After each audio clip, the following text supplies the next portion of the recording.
بسم اللہ الرحمن الرحیم۔ باب فضل استقبال القبلتی، قبلہ کی طرف منہ کرنے کی اہمیت کا بیان۔ اس سے پہلے میں نے کہا تھا کہ امام بخاری رحمۃ اللہ علیہ عموماً فضل کا مطلب لیتے ہیں اس کی اہمیت۔ ترمذی میں جس طرح اس کی فضیلت مراد لی جاتی ہے، لیکن بخاری شریف میں عام طور پر فضل کا لفظ کس کے لیے آتا ہے؟ اس کی اہمیت بیان کرنے کے لیے۔ لیکن جس کی اہمیت ہوگی تو اس کی فضیلت بھی ہوگی، ہے نا؟ چونکہ نماز کے فرائض میں سے یہ بات ہے کہ قبلہ کی طرف منہ کیا جائے، یہ فرض ہے، اور فرض ایسا ہے کہ پورے نماز میں اس کو برقرار رکھنا پڑتا ہے۔ اب سوال یہ ہے کہ آدمی جب سجدہ کرے تو سجدہ کرے گا تو قبلہ کی طرف منہ کیسے ہوگا؟ وہ تو منہ تو نیچے ہو گیا۔ تو سجدہ کہا جاتا ہے کہ پیر کے برابر سر کو رکھ دینا۔ تو اس وقت کیا کرے گا؟ اس وقت انگلیوں کو قبلہ کے رخ کرے گا، موڑ کر کے کیا کرے گا؟ انگلیوں کو قبلہ کی طرف کر لے گا، تاکہ نماز کے اندر کوئی بھی حالت ایسی نہ ہو کہ قبلہ سے الگ ہو۔ سمجھ گئی؟ کہتے ہیں استقبلوا باطراف رجلیہ القبلۃ، یعنی اپنے دونوں پیر کے انگلیوں کو قبلہ کی طرف منہ کرے۔ قالہ ابو حمید عن النبی صلی اللہ علیہ وسلم، ابو حمید رحمۃ اللہ علیہ یہ نبی کریم صلی اللہ علیہ وسلم سے یہ حدیث بیان کیے ہیں۔ اس کے بعد یہ روایت ہے، یہ عمرو بن عباس روایت کرتے ہیں کہ ہمیں ابن مہدی نے بیان کیا۔ یہاں دیکھو ابن کا الف ہے، یہاں حمزہ کتابت کے سلسلے میں کچھ قواعد ہیں، تم اس میں مصباح اللغات میں دیکھ لینا، شروع ہی میں ہے۔ تو اس کے اندر یہ بھی ہے کہ شروع میں اگر کہیں سطر کے شروع میں ہے تو وہاں ابن کا الف لکھا جاتا ہے، جیسے ابن مالک دوسرے لائن میں دیکھو، اس کے بعد ہی ہے نا، حدثنا کے نیچے ہی ابن مالک ہے نا۔ تو اسی طرح اخبرنا ابن مہدی، تو چونکہ نام نہیں ہے تو اس لیے یہاں یہ بھی اعلام غیر متناسبہ ہو گیا۔ سمجھ گئی؟ یہاں اگر اس کا نام دے دیتے تو وہاں یعنی جو الف ہے اس کو نہیں لاتے۔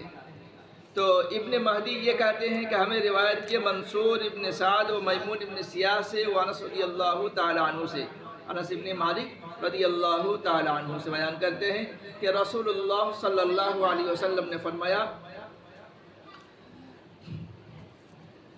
کہ من صلی صلاتنا، جس نے ہماری طرح نماز ادا کی، یعنی مسلمان جس طرح نماز پڑھتے ہیں، کوئی آدمی اگر مسلمان کی طرح نماز پڑھتا ہے، مسلمان کی طرح نماز پڑھتا ہے، واستقبل قبلتنا، اور ہماری قبلہ کی طرف منہ کرے۔ قبلہ کی طرف منہ مسلمان کرتے ہیں، اس لیے کہ یہودیہ و نصارہ وہ تو کرتے ہیں کس کی طرف؟ بیت المقدس کی طرف۔ اور جو مشرک لوگ ہیں دوسرے ہندو وغیرہ قوم تو کہتے ہیں کہ وہ تو اپنے مندر کی طرف منہ کرتے ہیں، ادھر مندر ہے ادھر۔ کہتے وَأَكَلَ ذَبِيحَتَنَا، اور ہماری ذبیحہ کھائے، یعنی مسلمان کا جو ذبح شدہ ہے اس کو کھائے۔ تو کہتے ہیں کہ فَذَلِكَ الْمُسْلِمُ، وہ ہے مسلمان الَّذِي لَهُ ذِمَّةُ اللَّهِ وَذِمَّةُ رَسُولِ اللَّهِ، کہ وہ مسلمان ہے جس کے لیے اللہ کا ذمہ ہے، اللہ کے رسول صلی اللہ علیہ وسلم کی ذمہ داری ہے، یعنی اس کی جان اور مال محفوظ ہے۔ فَلَا تُغْفِرُ اللَّهَ فِي ذِمَّتِهِ، لہذا اللہ تبارک تعالیٰ کے ذمہ میں تم کسی طرح کا رکھنا مت ڈالو، کوئی رکاوٹ مت ڈالو، یعنی اللہ تبارک تعالیٰ کی ذمہ داری میں جب ہے تم اگر حملہ کرو گے، گویا کہ تم اللہ تبارک تعالیٰ کی ذمہ داری میں دست درازی کر رہے ہو، ہاتھ لگا رہے ہو، ایسے نہیں کرنا چاہیے۔ تو اس کے اندر یہ ہے کہ واستقبل قبلتنا، ہماری قبلہ کی طرف منہ کرے، یہ ترجمۃ الباب سے مناسبت ہے۔ اس کے بعد دوسری جو روایت ہے اس میں یہ ہے کہ انس بن مالک رضی اللہ عنہ کہتے ہیں کہ اللہ کے نبی صلی اللہ علیہ وسلم نے فرمایا کہ مجھے حکم دیا گیا کہ میں لوگوں سے اس وقت تک لڑوں کہ یہاں تک کہ وہ لا الہ الا اللہ کہے۔ اس وقت تک لڑوں، یہ لڑائی کرنے کے لیے نہیں کہا گیا بلکہ لڑائی بند کرنے کے لیے کہا گیا۔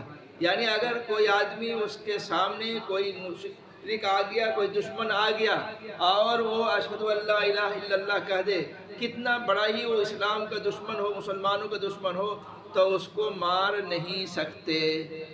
سمجھ گئی؟ تو ایک حد بیان کیا گیا، لڑنے کے لیے نہیں بلکہ لڑائی کو بند کرنے کے لیے کہا گیا۔ فَإِذَا قَالُوهَا، لہذا جب وہ اس کو کہہ دیں گے، وَصَلُّوا صَلَاتَنَا، اور ہم جیسے نماز پڑھے اور ہمارے قبلہ کی طرف منہ کرے، وَأَكَلُوا ذَبِيحَتَنَا، اور ہمارے ذبیحہ کھائے، فَقَدْ حَرُمَتْ عَلَيْنَا دِمَاؤُهُمْ وَأَمْوَالُهُمْ، تو یقیناً ہمارے اوپر اس کا خون اور اس کے مال سب کیا ہے؟ حرام ہے۔ إِلَّا بِحَقِّهَا، ہاں اس کے حق کی وجہ سے ہو۔ کیا مطلب؟ یعنی مال کا حق ہو، جان کا حق ہو، یعنی کسی آدمی کو مارا ہو تو اس کے بدلے، جان کے بدلے میں جان لیا جائے، ہے نا؟ اسی طرح مال لیا ہے تو اس کے لیے سزا ہے۔ اب کوئی آدمی کہے کہ ایک دشمن آ گیا، بڑا دشمن ہے، لیکن جان بچانے کے لیے وہ کیا مسلمان کے سامنے آ کر کے وہ اپنے کو مسلمان ظاہر کر رہا ہے، لا الہ الا اللہ کہہ رہا ہے، تو اس کو مار سکتے ہیں یا نہیں؟ تو کہتے ہیں کہ نہیں مار سکتے۔ کیوں؟ اس کے دل میں کیا ہے وہ دیکھنے کے مالک تم نہیں ہو۔ کون دیکھیں گے؟ اللہ تبارک تعالیٰ، وَحِسَابُهُمْ عَلَى اللَّهِ، لہذا ان کا حساب کہاں، کس کے وہاں ہوگا؟ اللہ کے وہاں ہوگا۔ تم اس کے دل میں داخل تو نہیں ہو سکتے، لہذا اس طرح نہیں کہہ سکتے کہ وہ جان بچانے کے لیے اس طرح کہا ہے۔ اس کے بعد جو روایت ہے علی ابن عبداللہ کی روایت ہے، اور یہ خالد ابن حارث سے روایت کرتے ہیں، وہ حمید الطویل سے روایت کرتے ہیں، کہتے ہیں کہ انہوں نے میمون ابن سیاح سے یہ روایت سنی ہے، پوچھا ہے کہ انہوں نے انس ابن مالک رضی اللہ تعالی عنہ سے پوچھا تھا، اور یہ کہا تھا اے ابو حمزہ، یہ انس رضی اللہ تعالی عنہ کی کنیت ہے، کہتے ہیں وَمَا يُحَرِّمُ دَمَ الْعَبْدِ وَمَالَهُ، کون سی چیز ہے جو ایک بندے کے، ایک آدمی کے خون کو حرام قرار دیتا ہے اور اس کے مال کو حرام قرار دیتا ہے؟ تو انہوں نے کہا کہ جو یہ گواہی دے کہ اللہ کے علاوہ کوئی معبود نہیں، اور ہمارے قبلہ کی طرف منہ کرے اور ہماری طرح نماز پڑھے، ہمارے ذبیحہ کھائے، تو یہ مسلمان ہے۔ لہو مال المسلمی، اس کو وہ حقوق ہے جو ایک مسلمان کا حق ہے۔ وعلیہ ما علی المسلمی، اور ایک مسلمان کا جو سزا ہے اس کو بھی وہی سزا ہے۔